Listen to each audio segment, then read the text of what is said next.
चला मित्रांनो, आता एक अतिशय महत्त्वाचा वर्क डनचा प्रॉब्लेम पाहायचा आहे. 4 मार्कचा क्वेश्चन आहे. 2 men and 7 boys can do piece of work in 4 days. 2 माणसं आणि 7 मुलं 4 दिवसात एक काम पूर्ण करू शकतात. तेच काम same work done 3 days by 4 men and 4 boys 3 दिवसात करू शकतात. तर किती how long would it take for 1 man and 1 boy to do it. एका माणसाला आणि एका मुलाला किती दिवस लागतील असा प्रश्न विचारला आहे. यामध्ये सगळ्यात महत्त्वाचं तुम्हाला एक सूत्र माहीत असणं गरजेचं आहे. वर्क डन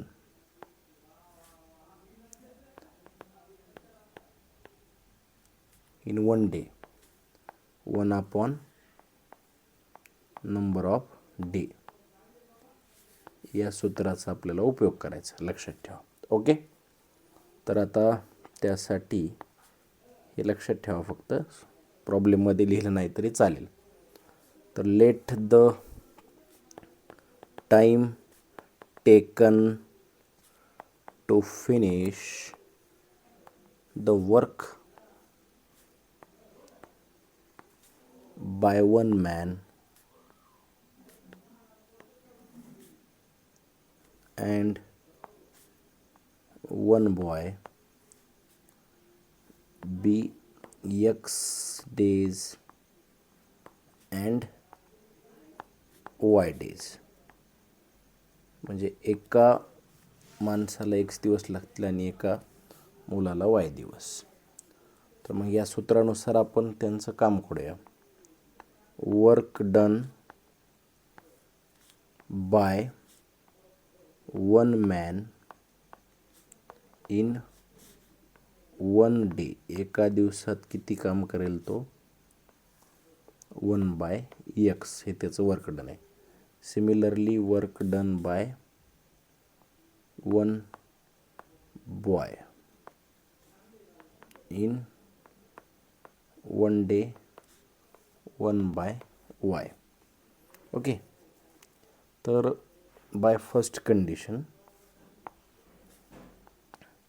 पहिल्या कंडिशनमध्ये आपल्याला सांगितलं आहे, काय कंडिशन आहे की 2 men and 7 boys.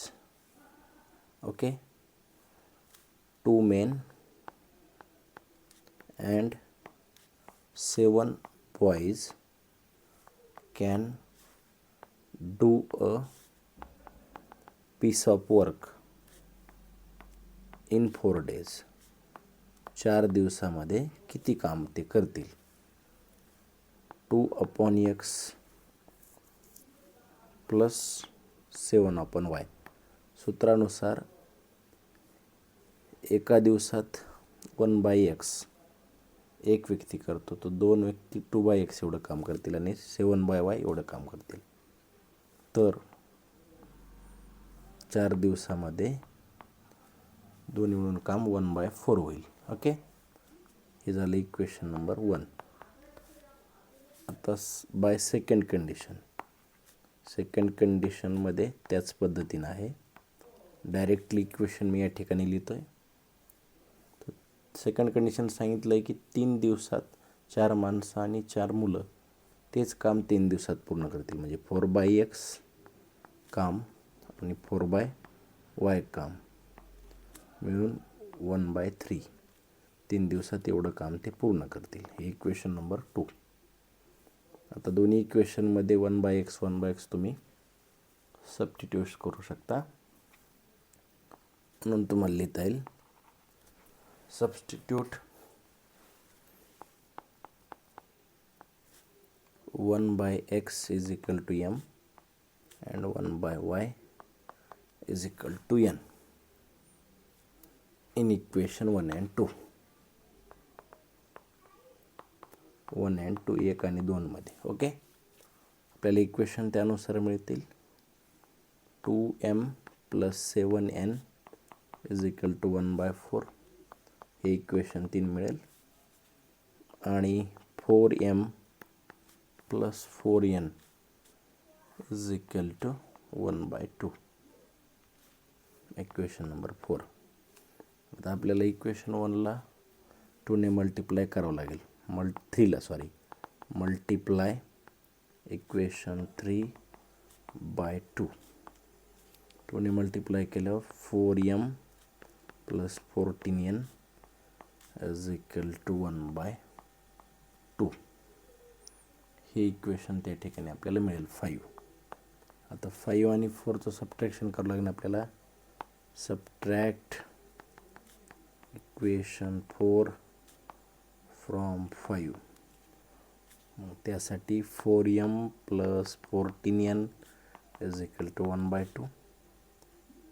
4m + 4n = 1/2. या ठिकाणी 1/3 येईल. 1/3. सबट्रॅक्ट केलं मायनस मायनस, हे होईल कॅन्सल.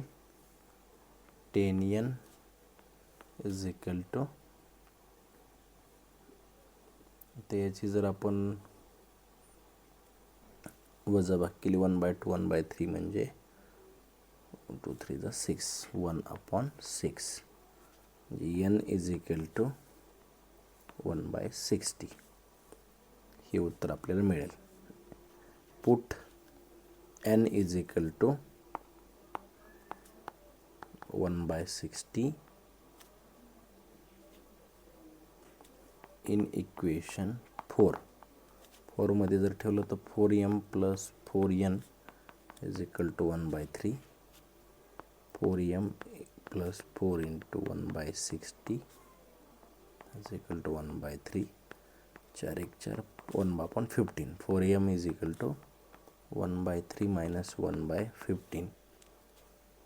4m = 15 - 3/45. म्हणजे 4m = 12/45. या ठिकाणी तुमचा आन्सर या पद्धतीने येईल. So 15/3. Therefore m = 12/45 into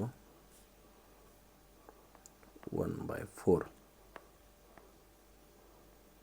3/15. Therefore m = 1/15. m आणि n च्या व्हॅल्यू मिळाल्या. So replace the value of m and n. 1/x = 1/15 and 1/y = 1/16. Therefore x = 15 and y = 16. तर अशा पद्धतीने फायनल आन्सर आपण लिहू शकतो. The time taken to finish the work by one man